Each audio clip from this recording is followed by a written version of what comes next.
मिलन, जो daily positivity rate है 3.68%, इसको एक्सपर्ट कैसे रेट करें? नहीं, बिल्कुल देखिए, जो डेली पॉजिटिविटी रेट है, आप भारत का जो पॉजिटिविटी रेट है वो बता रहे हैं 3.6%। वो 5% से कम है। ये एक अच्छी बात है, 5% नहीं रेट करना चाहिए पॉजिटिविटी रेट को, लेकिन पॉजिटिविटी रेट का 1% से कम होना भी बहुत जरूरी है, क्योंकि फिर डबलिंग जो है केसेस की वो कम होती है। अगर एक इंसान को कोरोना हो रहा है तो उससे कितने और इंसानों को कोरोना हो सकता है, क्या वो 1 से 2 या 1 से 4 लोगों में फैल रहा है, उसका पता चलता है। और इस वक्त 3.6 जो आपने बताया वो एक ज्यादा जो ऊंचा है लेवल, वहां पे हम देख रहे हैं। तो इसको कम करने की जरूरत है और कंटेनमेंट स्ट्रैटेजीज लगाकर ही इसे कम किया जा सकता है। लेकिन जैसे मैंने आपसे कहा और आप भी जानते हैं, अगर हम बात करें धार्मिक यात्राएं छोड़कर, अगर हम व्यवसाय की बात करें या स्कूलों की बात करें या दफ्तरों की बात करें या फिर लोगों के आने जाने की बात करें, तो इन किसी भी चीजों पर सरकारों ने प्रतिबंध नहीं लगाया है। टेस्टिंग एकमात्र उपाय है देखने का कि कोविड को हम कैसे कैच कर सकते हैं, और उससे ही पता चलेगा कि कहाँ जो राज्यों में आप बता रहे हैं पॉजिटिविटी रेट ज्यादा है। जैसे महाराष्ट्र की भी बात करें, अगर केरल की भी बात करें, पश्चिम बंगाल की भी बात करें, या फिर इसमें तमिलनाडु और ओडिशा को देखें। दिल्ली में हालांकि केसेस पहले से अब कम दिखाई दे रहे हैं, लेकिन कोविड से होने वाली मौतों के आंकड़े भी ओवरऑल इंडिया में आपको दिखाई दे रहे हैं। मिलन, आपने बिल्कुल सही कहा, प्रतिबंध तो नहीं लगे हैं राज्यों में, लेकिन क्या केंद्र की तरफ से राज्यों को दिशा निर्देश दिए गए हैं? क्या बातचीत हो रही है लगातार?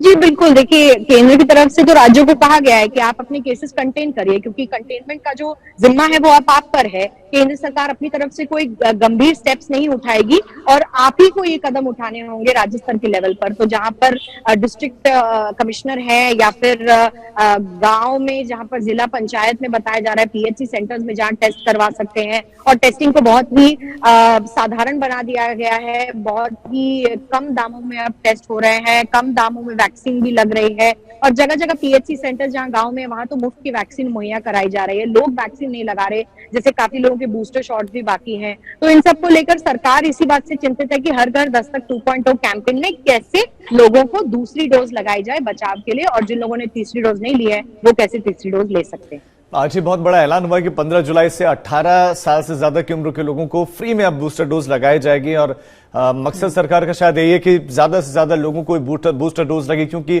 पैसा देना पड़ रहा था कुछ जगहों पर, तो लोग इच्छुक नहीं थे। पहली और दूसरी डोज लगवा दी थी, लेकिन बूस्टर डोज के लिए बहुत ज्यादा इंटरेस्टेड नहीं थे। लेकिन ये मूव अच्छा नहीं, बिल्कुल सही आप जो बता रहे हैं, बिल्कुल सही है। देखिए, बूस्टर डोज पहले से सरकार ने जो शुरू कर दिया था, लेकिन ज्यादातर लोग बूस्टर डोज नहीं भी लगाना चाह रहे थे। केंद्र सरकार की तरफ से, राज्य सरकारों की तरफ से कई जगह पर बूस्टर डोज को फ्री भी करवाया गया। जैसे दिल्ली में आप देखेंगे तो कई ऐसे सरकारी जो केंद्र है वहां पर बूस्टर डोज फ्री मिल रहे हैं, लेकिन लोग फिर भी आगे नहीं आ रहे हैं, क्योंकि लोग इस वक्त थक गए हैं कोविड से, और इसलिए वो चाह भी नहीं रहे हैं एक लेवल पर कि उनको वैक्सीन लगानी पड़े। लेकिन ये एक चिंताजनक स्थिति सरकार के लिए खड़ी हो सकती है अगर ज्यादा केसेस इस दौरान दिखाई दे गए तो। बिल्कुल मिलन, लेकिन जो इंटरनेशनल स्टडीज हैं वो भारत को लेकर क्या कह रहे हैं? कोविड को लेकर क्या वो भारत को चेता रहे हैं? क्या रहा है इंटरनेशनल मीडिया या फिर इंटरनेशनल जो रिपोर्ट्स हैं वो क्या कह रहे हैं? देखिए, इंटरनेशनल रिपोर्ट्स की तरफ से तो जैसे मैंने कहा कि WHO ने खुद कहा है कि कोविड पैंडेमिक अभी खत्म नहीं हुआ है। जगह जगह हम कोविड के साथ साथ मंकी पॉक्स के भी केसेस के आउटब्रेक देख रहे हैं। तो ये अपने आप में एक प्रॉब्लम है, क्योंकि ज्यादातर इन्फेक्शियस डिजीजेस का कंट्रोल होना बहुत जरूरी होता है, और इसीलिए शायद आज दोबारा WHO ने चेताया है कि कोविड को गंभीरता से लें, कोविड के खिलाफ टेस्टिंग करें, क्योंकि ज्यादातर स्टेट्स में, ज्यादातर कंट्रीज में टेस्टिंग नहीं हो रही है, जीनोम सीक्वेंसिंग भी ढंग से नहीं हो रही है। भारत में BA 2.75 आने के बावजूद भी यहाँ पर केसेस लगातार आप देख रहे हैं बढ़ रहे हैं और घट रहे हैं। एक तरीके से हाँ, वैसी स्थिति नहीं है जैसे आपने बताया दूसरी या तीसरी लहर में थी या पहली लहर में थी, लेकिन ये चिंताजनक स्थिति जरूर कायम है, और जब तक हमारे पास ऑलमोस्ट नो कोविड केसेस हो तब तक हमें इस चीज को बहुत गंभीरता से लेना जरूरी है।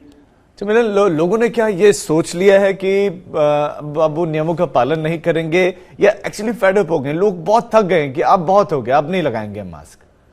बिल्कुल, लोगों को लगता है कि वो नियमों का पालन नहीं करना चाह रहे हैं और इसीलिए वो ज्यादातर वैक्सीनेशन नहीं लगा रहे, मास्क नहीं पहन रहे, सोशल डिस्टेंसिंग फॉलो नहीं हो रही। लेकिन ये हम में और आप पर भी निर्भर करता है। हम भी बाहर जाते हैं तो मास्क नहीं लगाते या सोशल डिस्टेंसिंग फॉलो नहीं करते। तो ये सारी चीजें अब सरकारें अपनी तरफ से इम्पोज करती जा रही हैं, लेकिन लोगों को भी अपनी तरफ से सोचना होगा इन सब चीजों के बारे में, क्योंकि कोमॉर्बिड्स में जब कोविड होता है तो उन्हें जरूर उसका नुकसान झेलना पड़ता है।